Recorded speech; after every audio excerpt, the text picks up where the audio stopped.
Hello, everyone. Hello, hello, hello, Sarah. Hello, Paula. Can you guys hear me all right?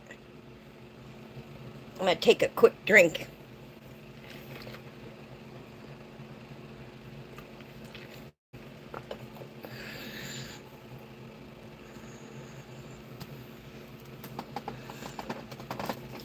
Oh, get nice and comfy. Let me move my light here.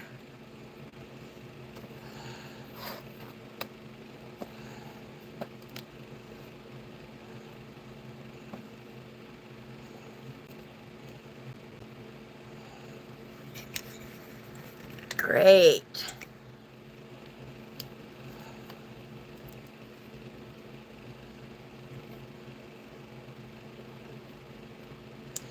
There. Now, got my light out of our way. You can see all the pretty decorations while I'm reading. We are on chapter 7. Welcome everyone into our book read.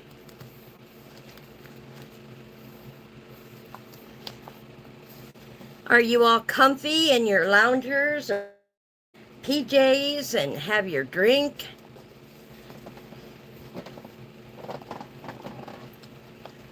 Right along with me.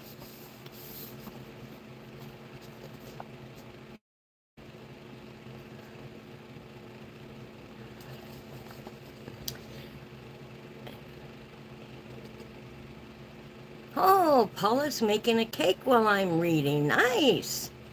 Very nice. Chapter 7. Libby arrived to volunteer again at the Seattle General Nursery a couple of days later, Wednesday afternoon. She slipped in the drab blue gown just before Sharon stepped into the room. I'm so glad. Oh, hang on, everyone. Oh, major accident.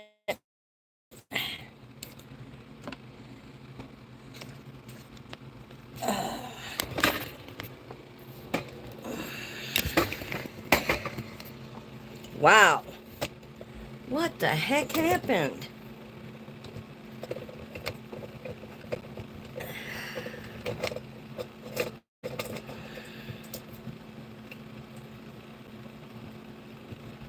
Wow, that's never happened before. My trolley fell over. Wow.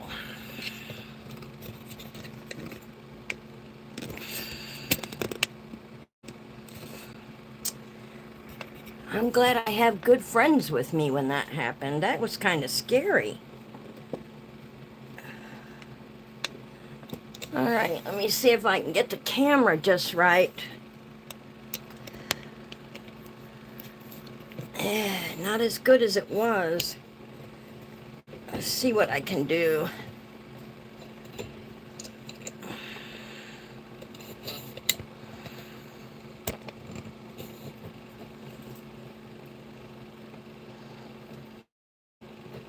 There, how's that, y'all? Not quite like it was. Can you still see the lights and everything?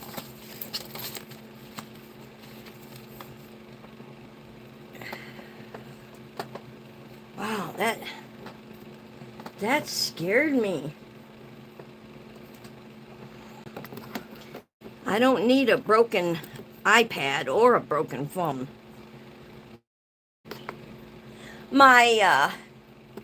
My system just fell over right in the middle of my reading. And I wanted to save the iPad, you know. And it hit the iPad and went down in the thing down there. And yeah, it's solid now. Thank you for checking. Yeah, that was pretty. Huh? Okay, thanks, hon. Yep, I got it. I gotta go back to where I was, find my place.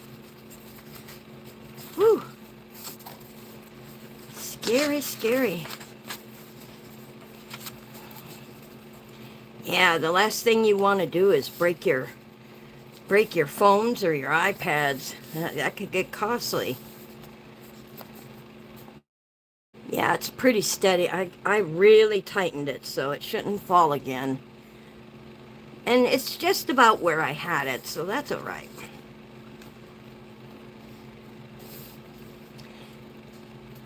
I'm so glad you're here, the head nurse said. The morning volunteer canceled, and I've had my hands full. Sharon definitely looked like she could use a break. By the way, did you see Dr. Stone? She asked. The question had an expectancy, as if Libby was supposed to have met up with the good doctor. No, Libby noticed that he hadn't showed up at the gym in the last couple of mornings either, which was fine by her. He asked about you this morning. He asked about me? Her stomach tightened with a sense of dread. If Dr. Hardison sought her out, it couldn't be for anything pleasant. The last time she saw him at the gym, she had purposely looked elsewhere for fear that he would assume she was watching him. He'd ignored her too, and she had been grateful. In fact, Libby and the physician hadn't spoken once since their awkward encounter in the hospital elevator. As far as she was concerned, he had issues. Yet in Libby's mind, she had built it up to so much more. She didn't want to think of him, but she found that he often occupied her thoughts, which irritated her to no end. She couldn't imagine what she had done to cause him to be so curt with her. Dr. Stone asked when you were going to volunteer next, Sharon said. Libby wasn't sure what the inquiry meant, but clearly it was not a good sign. Sharon looked away and appeared slightly uncomfortable. I might have mentioned you were on the schedule for today. I hope that's okay. Oh? I hope you don't mind. No, that's fine. If he wanted to clear the air, then perhaps it was best to do it now. Usually I keep that sort of information to myself, Sharon continued, but it's so unusual for Dr. Stone to express interest in someone here at the hospital that I was taken aback. Maybe the negative vibes coming off him directed at her. Already, Libby's stomach was in knots. She had little experience in male-female relationships that she wasn't entirely sure what to do with this. Although she was in her late 30s, she felt so socially inept sometimes, and this was definitely one of those times. Robin hadn't given her any clues about her new love interest. The two of them were quite the pair. Libby suspected that was what made them such good friends. Robin had also been married, but her marriage had failed a couple of years after she learned that her husband had a gambling problem. She never spoke of Kyle or any of the relationships she had had since her divorce. If I see Dr. Stone, you wouldn't mind if I mentioned you're in the nursery, would you? Sharon asked. Libby hesitated, unsure she was up to the showdown. What's the matter with you now? Sharon demanded. The minute I mentioned his name, you tensed up. What gives? I'm not entirely sure. He doesn't like me. Sharon frowned. Don't be ridiculous. He wouldn't be asking about you if that was the way he felt. Then by all means tell him. Libby rubbed her open palms together, incapable of hiding how nervous she felt. He does this too, you know, Sharon said. I'm sorry, does what? He'd intimidated other women. Every now and again, Dr. Stone comes to the nursery, rocks the babies. Not on a regular basis now. He would rather I didn't say anything about it. He's like that. It's almost if he's afraid someone might find out he's got a soft heart. But I've seen him with families, with the infants at risk. He's patient and gentle. Watch him for yourself and you'll see what I mean. Dr. Harter Stone rocked the babies. Were they discussing the same man? It seemed highly unlikely. As though she felt the need to build him up in Libby's eyes, Sharon shook her head and continued. Every woman here would give her eye teeth to grab his attention, which isn't any big surprise. He's handsome as sin, successful, and beyond that, he's an incredible doctor and human being. That's a combination that most women can't resist. Libby might have been too hasty in judging him. Sharon patted her on the shoulder. It's encouraging that he asked about you. Libby was the least bit encouraged. Her head buzzed as she entered the rows of hospital cribs. A nurse was there, the same as before, walking back and forth, taking the newborns in to be with their mothers. Settling down in with a fussy infant, Libby soon forgot about Dr. Stone. She took her pleasure and delight in watching the babies gradually fall asleep in her arms. Sharon had been right about how peaceful it was to rock these little ones. Cooning softly, Libby sang another medley of soft rock hits while brushing her hand over the top of the baby's bald head. She told herself this baby boy would one day grow into a strong young man who would steal hearts. He stretched 22 inches at birth, which told her he would be tall one day. Libby suspected both his parents were tall, but then that was pure speculation on her part. As she rocked one infant after another, she couldn't help but wondering what their lives would be like, what potential she saw in each one. It felt good to hold these babies, good in ways that were difficult to explain. Libby idly wondered at the emotions her mother had experienced holding her for the first time. Then she sensed someone standing behind her. At first she thought it was the nurse, but no, Dr. Stone. It's Libby, isn't it? He asked when he realized she knew he was behind her. Yes, Dr. Stone, right. He walked around and stood in front of her, looking tall and muscular, looming over her like a black storm cloud. Libby found it difficult to swallow, let alone talk normally. Philip, he offered. So there they were, to be on a first-name basis. That was good to know, and probably some sign a 12-year-old would be more adept at deciphering than Libby. I thought that was you behind me, she said, hoping to sound cool and She doubted that she succeeded. Far be it from her to let him know how easily he intimidated her. I apologize if I startled you. I heard you've been volunteering for the nursery. Yes, I find I have time on my hands. She didn't mention the reason and regretted even saying that much. Being unemployed was hard enough on her ego. Admitting to it to anyone else was even more so. The fact that she hadn't found another position after all these months made it worse. I see. I'm an attorney, she blurted out. Oh, okay. Libby couldn't seem to shut up.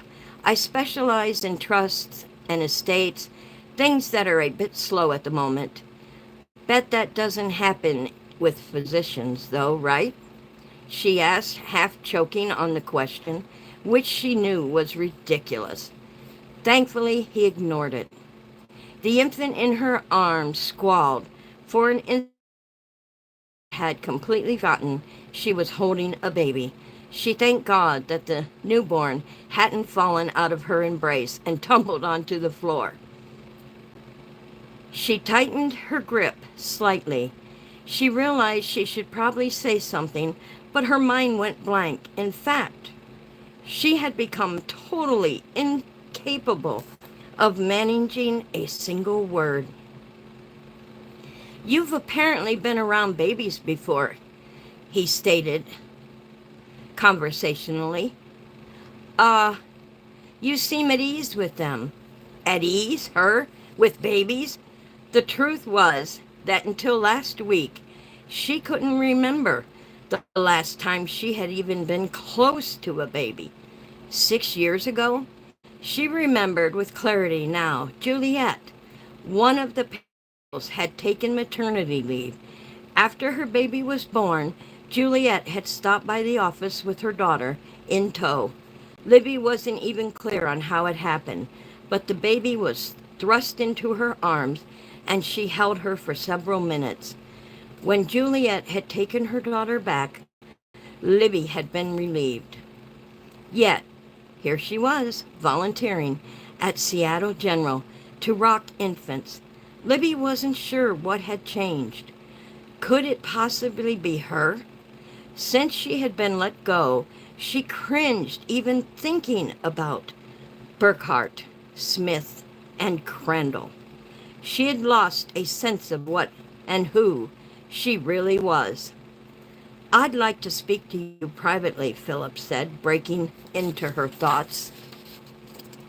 Taken aback, she stared up at him blankly, wondering what could possibly have to say to her. Why? He ignored her question. Although the cafeteria isn't the ideal location, it will do. What's this about? There's a matter I wish to discuss, he said, as if his answer was all the explanation that was required. Frowned. Perhaps something had shown up on her volunteer application, but that seemed unlikely because she had already been approved. It'll only take a few minutes. She hesitated. It's important. All right, she agreed with some reluctance. I'll finish at 3. That's what Sharon said. She realized she was staring and that he was waiting for her reply. 3, she repeated. The cafeteria. Without another word, he left. As soon as the nursery door closed, Libby released a breath she didn't realize she had been holding. Philip Stone was abrupt and demanding. What irritated her most was the fact that she had let him intimidate her. Just because he was some hotshot doctor didn't make him any better than anyone else. Yet she couldn't help wondering what he found so important that he had to talk to her privately about it. Sharon returned a few minutes later. Was that Dr. Stone I saw in here? She asked. The smile that curved up the edges of her mouth said she couldn't be more pleased by this unexpected turn of events.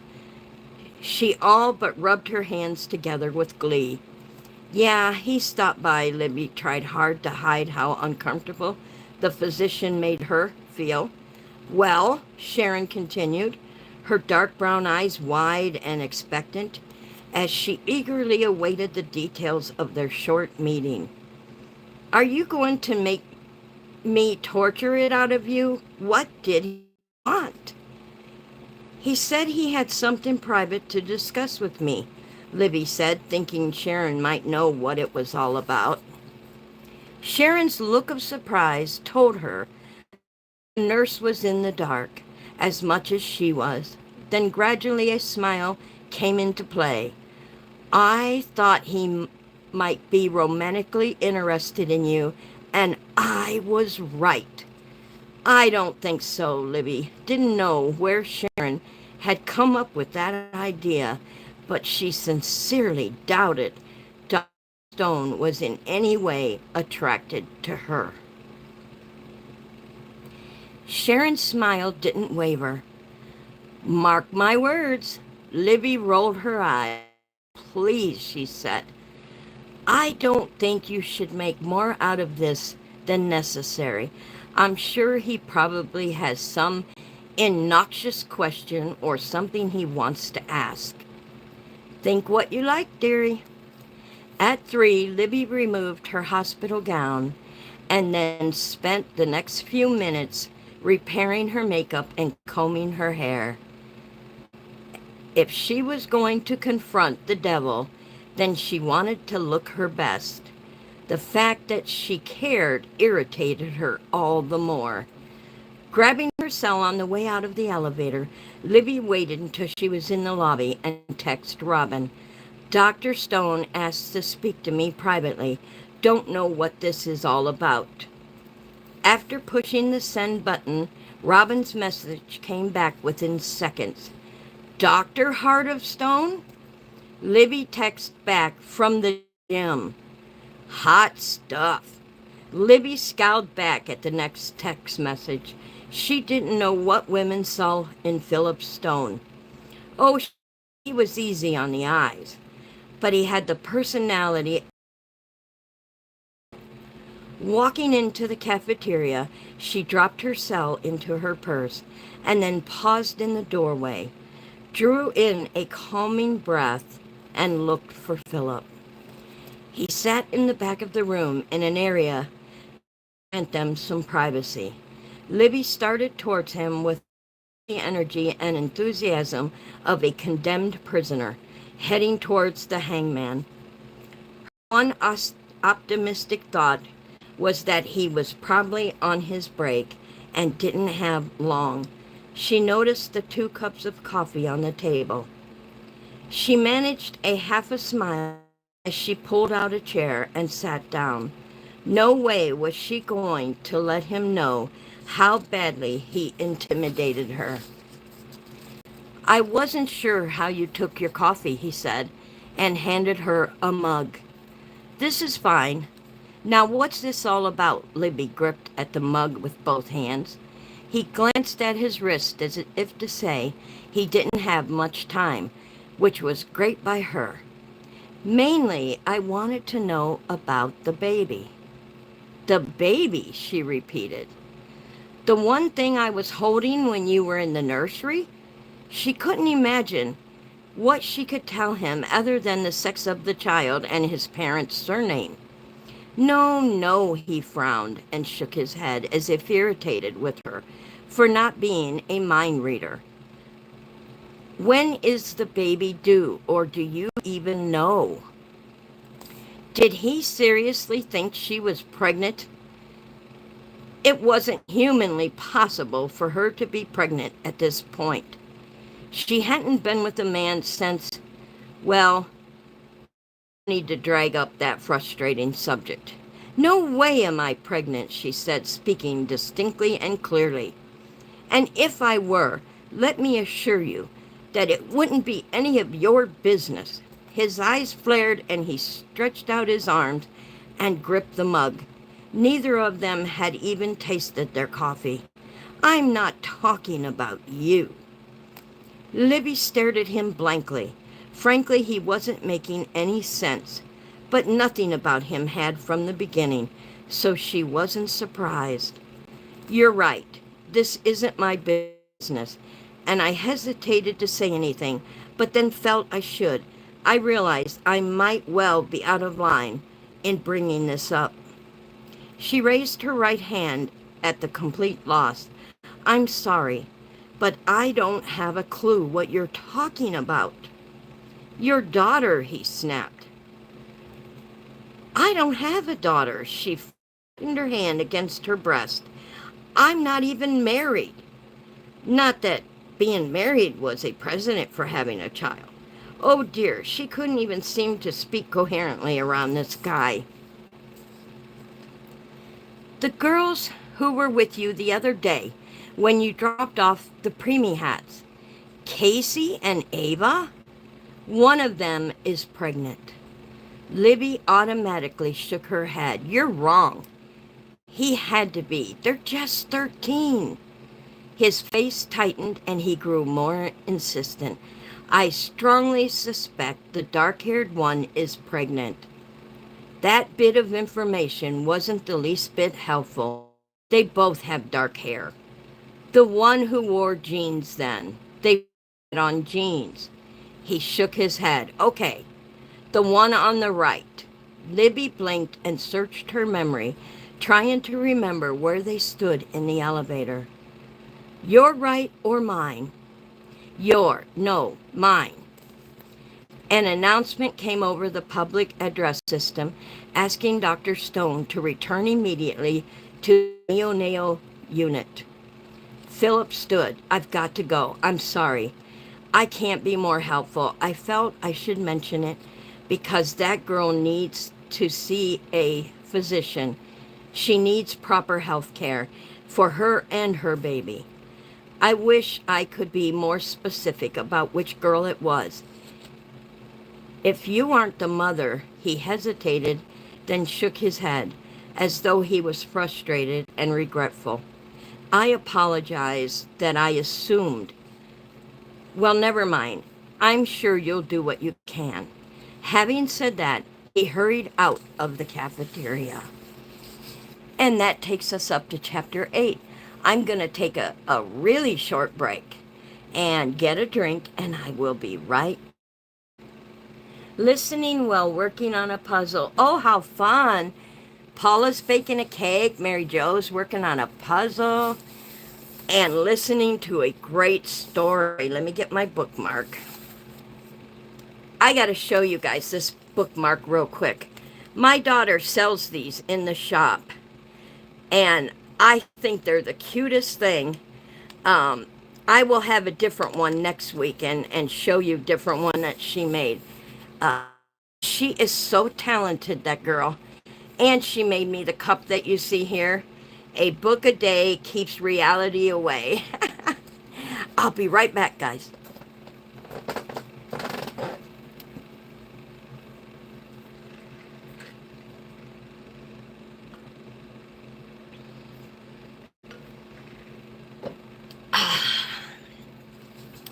Nothing like a good drink to wet the whistle. Okay. Now we are moving to chapter 8. He was there. Robin Hamlin bit into. Oh, remember, chapter 8 is now introducing a new character. He was there. Robin Hamlin bit into her lower lip and did her best to quell her stampeding heart. Judge Roy Bollinger had attended the annual fundraiser dinner held by the local legal aid society. Naturally, she hoped to see him, but she had no way of knowing if he would participate or not. Robin had admired Roy years ago when they worked together on an election campaign. Recently, she learned that his wife had died 2 years ago. To the best of her knowledge, he wasn't dating. She didn't dare ask for fear one of her colleagues might question her interest. Up until now, all she'd done was admire him from afar.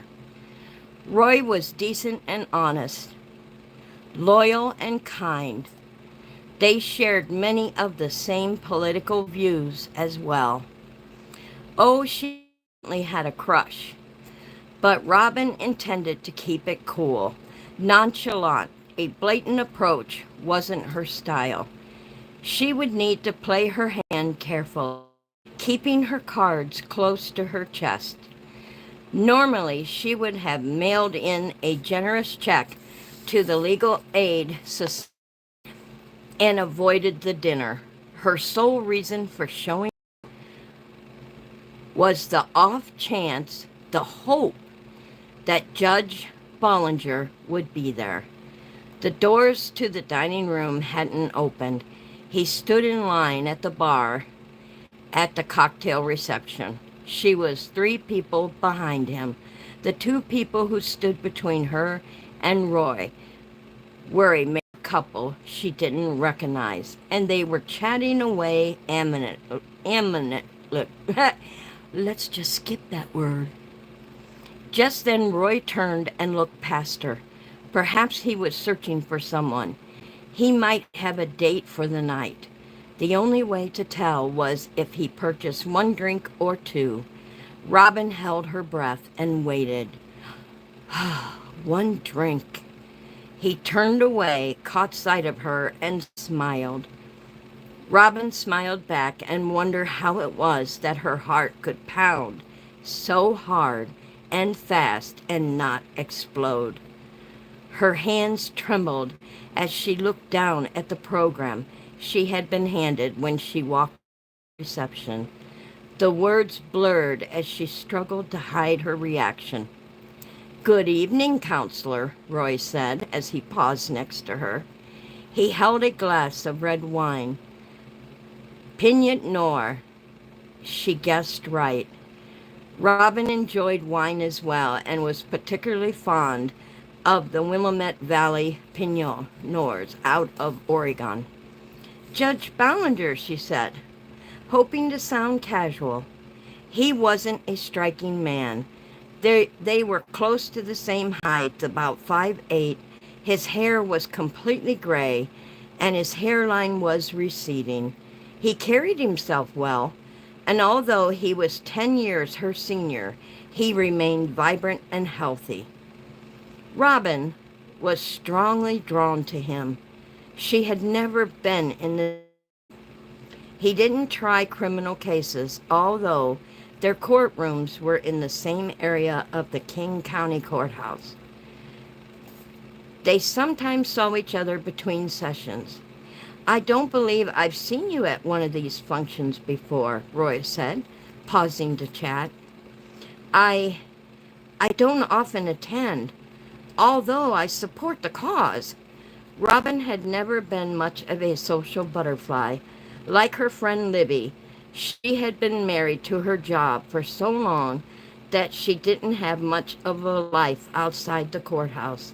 Family and friends had warned her that the criminal cases she tried had affected her personality. How could they not? Dealing with the criminal element was bound to impact her. She felt powerless to change her way of thinking, and yet she needed an outlet, some way or someone to center her, someone to take her mind off the ugliness she confronted every day in court. Someone who would help her remember there was goodness and beauty and love in the world. She remembered laughing with Judge Bollinger and how lighthearted she had felt after spending time with him. "It's good to see you." "You too." She thought about mentioning his wife, telling him how sorry she was to hear of Mrs. Bollinger's passing. Thankfully, she stopped herself.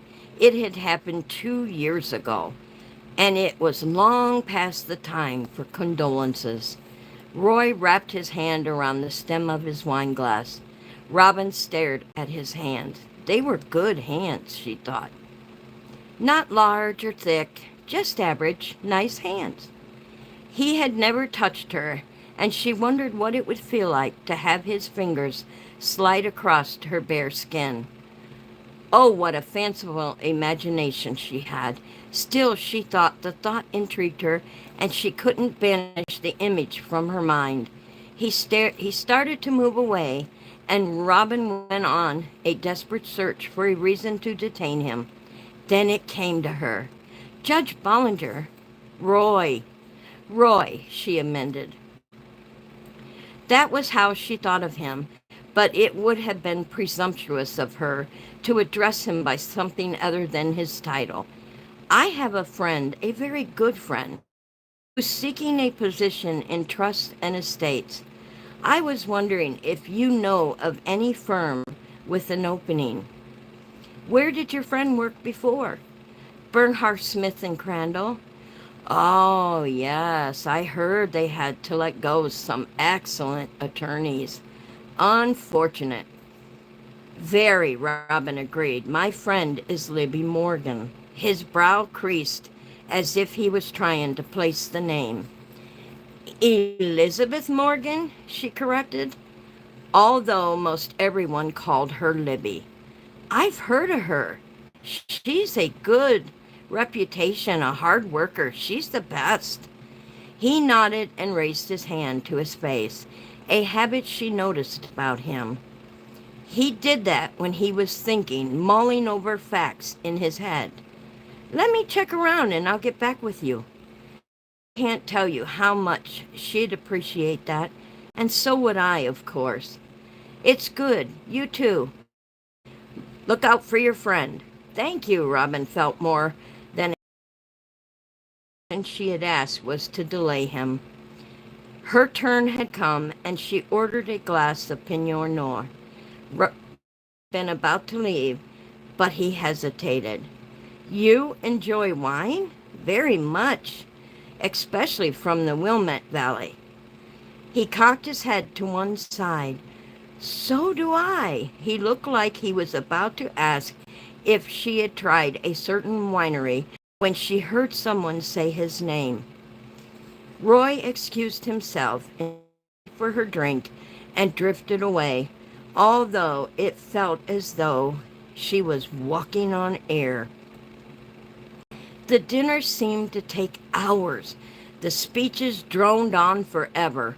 Robin knew she wouldn't be able to recount a single word. Roy liked wine. She liked wine.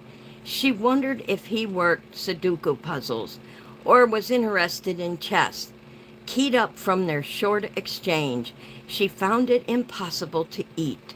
The woman next to her, the wife of an attorney she knew only fleetingly, attempted to make conversation, but soon gave up. Was preoccupied with her brief conversation with Roy. She kept thinking about the things she could have said. Robin left the dinner as soon as she and hurriedly made her way outside. It was still light out, and walked towards the parking garage. She reached for her cell and scrolled down until she found Libby's number. Hi. Libby wasn't one who enjoyed talking on the phone. For that matter, Robin wasn't either, but they had been chatting more often since she had joined the gym. I've been putting the word out for you, Robin said. You have? Her friend sounded hopeful. Robin didn't have an inkling if this would amount to anything. I talked to Judge Bollinger. I've heard of him, Libby said. Her friend's excitement made Robin feel more than a little guilty. You know Judge Bollinger? Yes, I think so. Libby hesitated and seemed two and two together. How do you know him? From court. His courtroom is just down the hall. You're in criminal law? This was a statement of fact and not a question. Do you want me to tell him to forget about it? Robin snapped. She regretted saying anything to Libby now. It had been a mistake, but she hadn't been able to stop herself. What she really wanted, Robin realized, was to tell Libby that she had finally talked to the man she had been longing for all these months. You went to the fundraiser? Robin had mentioned it that morning at the gym. Libby had seemed surprised that she was opted to attend. Like Robin, Libby mailed in the donation and left it at that. I was there, Robin murmured, wishing she had kept her mouth shut. How was it? Like I expected, chicken, frozen peas for dinner, long speeches, major push for donations. I'm surprised you went. Robin let out the comment hang, unwilling to admit her real reason for attending. An uncomfortable silence followed And Robin was about to end the conversation when Libby spoke. "Can I ask you?" Her friend's voice dropped several decibels as though she was troubled. "Depends on what it is." If Libby intended to drill her about Roy, then the subject was off limits. No one knew how strongly attracted Robin was to the judge. No one needed to know. It was her business and no one else's. "Remember I texted you about Philip, Dr. Stone, asking me to coffee?" "Hot stuff," she joked. "Well, it wasn't, for the reason I thought." "Oh?" Robin hadn't heard the outcome and had frankly been curious, but she assumed Libby would volunteer the information when she was ready. Libby tended to be as private as Robin was herself. "He wanted to tell me he thinks that one of the girls from the yarn store is pregnant and hiding it." "An employee?" "No, it's neither Lydia's daughter or her friend." That gave Robin pause. "They're just kids." She remembered seeing them and thinking it was inspiring to see two young teens taking up knitting. "They're 13, Libby told her. 13? Well, it was young, but it wouldn't be the first time she had heard of someone that age being pregnant. She didn't identify with the girl, Robin asked. Libby sighed. "No, he got called out of the cafeteria on an emergency. He seemed to think I should know, but I don't. I like Lydia a lot, but I don't know if I should say anything." "Would you want someone to tell you if it was your daughter?" Her friend hesitated. "I asked myself the same question and decided I probably would. He seemed uncomfortable bringing up the subject, and I'm sure it weighed heavily on his mind, or he wouldn't have mentioned it." "Then that's your answer," Robin told her. "If Dr. Stone felt compelled to bring it up, he did it out of concern for the teenager." After a moment, Libby agreed. He was worried she wasn't getting proper medical care. After thinking about it myself, I wonder if she even knows she's pregnant. "You could be right," Robin said, and then added, "You need to talk to Lydia." Her friend exhaled audibly. "I know. But this isn't any of my business. It's awkward, especially since I don't even know which girl he meant. And to think the girl is only 13. Of what she had been like at that age. Quiet, shy, withdrawn, studious, in essence, a dork. If the two girls in the yarn store were anything like she was then, they didn't have a clue about what was happening to their bodies. A few weeks ago, Robin had been in court with a pregnant 11-year-old girl. She and her stepbrother were being charged with drug crimes. The 11-year-old had come to the courthouse to testify against her stepbrother, claiming he was the baby's, and she had been raped. The stepbrother insisted that the girl had wanted it and had offered him her body in exchange for drugs.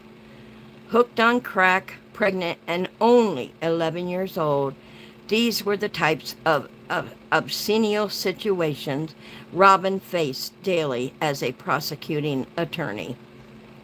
Was it any wonder she had developed a cynical view of life? It was impossible to avoid working the cases she did. "I don't know if I'm the best person to handle this," Libby mumbled. Robin caught up her own thoughts, lost track of the conversation. "If not you, then who?" she asked, and then quickly tagged on a second question. "How well do you know Lydia?" "Not well. Some, I guess," Libby amended. "I'd do it myself, but I hardly know Lydia." Robin offered. The only time I go into the yarn store is when Mom needs me to pick up yarn for her. Half the time I think it's an excuse. An excuse? Libby asked. Yes, my mother thinks if I hang around the store enough, I'll catch the knitting bug. Trust me, I'm immune. It's fine for you and my mother, but I wouldn't go near a pair of knitting needles if life depended on it. Robin's mother had recently married her high school sweetheart and moved to Florida. Apparently, good yarn stores were few and far between in the Sunshine State. Perhaps this was Ruth's way of reaching out to her. Robin knew she had taken her mother for granted. It wasn't until Ruth had died that Robin realized how much she had liked having her mother around. Christmas had been awful for her.